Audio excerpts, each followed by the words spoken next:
How does this happen? That was the question hanging over Ellis Park after a dramatic opening test between the Springboks and the All Blacks, a match that delivered intensity, mistakes, brilliant moments, and a result that left South Africa wondering what might have been.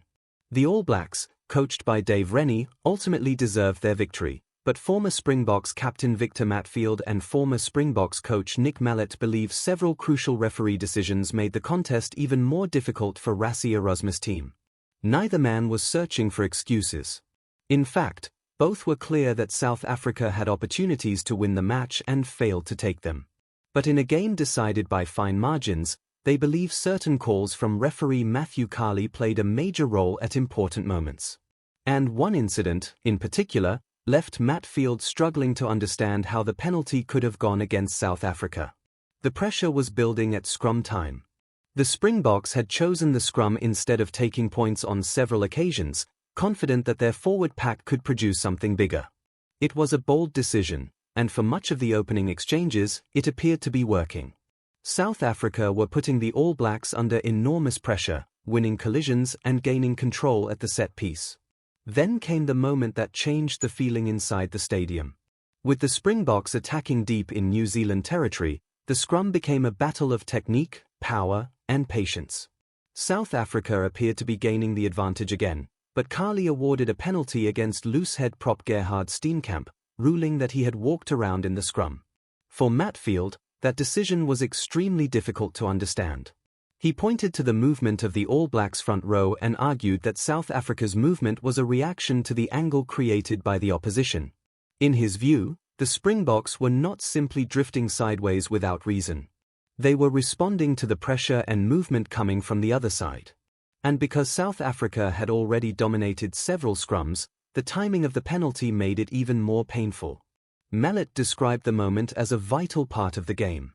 The score was close, South Africa were within range, and they had chosen not to kick for 3 points because they believed the scrum could produce a bigger reward. Instead, the All Blacks escaped. That escape quickly became something much bigger. New Zealand worked their way back up the field, and suddenly the momentum had completely shifted. The Springboks were defending inside their own 22, desperately trying to clear their lines. Then came another controversial moment. Grant Williams attempted to clear the ball from the base of the ruck, but Fabian Holland charged down the kick, recovered the loose ball, and scored. For the All Blacks, it was exactly the kind of opportunistic play that can change a test match. For South Africa, it raised another question. Earlier in the match, Eben Etzebeth had also charged down an All Blacks kick, but his effort had been stopped because he was judged to be offside. Mallett believed the two situations deserved closer comparison. His argument was simple: if Etzebeth was offside in the first incident, then why was Holland allowed to continue in what appeared to be a similar situation later in the match? The former Springboks coach stressed that this was not about blaming the referee for the defeat. South Africa had made their own mistakes, they had opportunities and failed to convert them. They had moments where better decisions could have changed the scoreboard. But when a match is tight, inconsistent calls can feel enormous. A single penalty can change field position. A single decision can turn an attacking opportunity into defensive pressure. And a single try can completely change the emotional direction of a test. That is why the charge-down incident became such an important talking point. Mallett believed both situations should have been treated consistently, regardless of which team benefited. From his perspective, the issue was not whether the referee intended to favor one side. It was whether the same interpretation was being applied in similar circumstances. And then the conversation returned to the scrum. For Matfield, this was where the frustration became impossible to ignore. He looked at the footage and focused on the angle of the All Blacks' loose head. He argued that if the opposition prop moves in a particular direction under pressure, the defending or attacking prop can naturally be forced to adjust. In other words, what may appear to be walking around can sometimes be the result of the scrum itself. Matfield also pointed out that Wilco Louw appeared to remain straight while the All Blacks front row moved across. If that interpretation is correct, then South Africa's movement may have been a consequence rather than the cause. And that is what made the penalty so important. The Springboks had already shown that they could hurt the All Blacks through the scrum. They had created pressure. They had created opportunities. They had the platform they wanted. Yet after the penalty, the momentum moved in the opposite direction.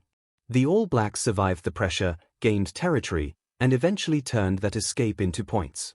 In Test rugby, those sequences can define an entire match. You can dominate for several minutes, but if you fail to turn pressure into points, the opposition only needs one successful attack to punish you. That is exactly what happened. And this is where the bigger story of the match emerges. Matfield and Mallett were not claiming that South Africa should have won simply because of the referee's decisions. They were pointing to moments where the Springboks could have changed the outcome themselves. The decision to turn down 3 points and choose the scrum was one of those moments. It showed confidence, but it also carried risk. When the scrum penalty went against them, that risk suddenly looked expensive.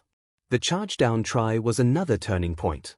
South Africa had possession, but the clearance was blocked, and Holland reacted quickly enough to turn a defensive situation into a scoring opportunity. These are the small moments that decide matches at the highest level. The All Blacks took theirs. The Springboks did not take enough of theirs. That is why the result cannot simply be blamed on officiating. Dave Rennie's team were clinical when opportunities appeared, while Rassie Erasmus' side were wasteful at crucial times. Yet the frustration remains because the Springboks believed they had enough control to win. Matfield even argued that South Africa's dominance at scrum time showed they were capable of controlling the game. The problem was converting that dominance into scoreboard pressure. Instead of building a lead, they allowed the All Blacks to remain within reach. And once New Zealand gained momentum, the pressure shifted. Suddenly every missed opportunity mattered. Every penalty mattered. Every referee decision felt bigger. That is the cruel nature of Test rugby. There is no guarantee that the better team on one part of the field will win the match. There is no guarantee that dominance at the scrum will become points. And there is certainly no guarantee that every 50-50 decision will go your way. What the Springboks can control is how they respond.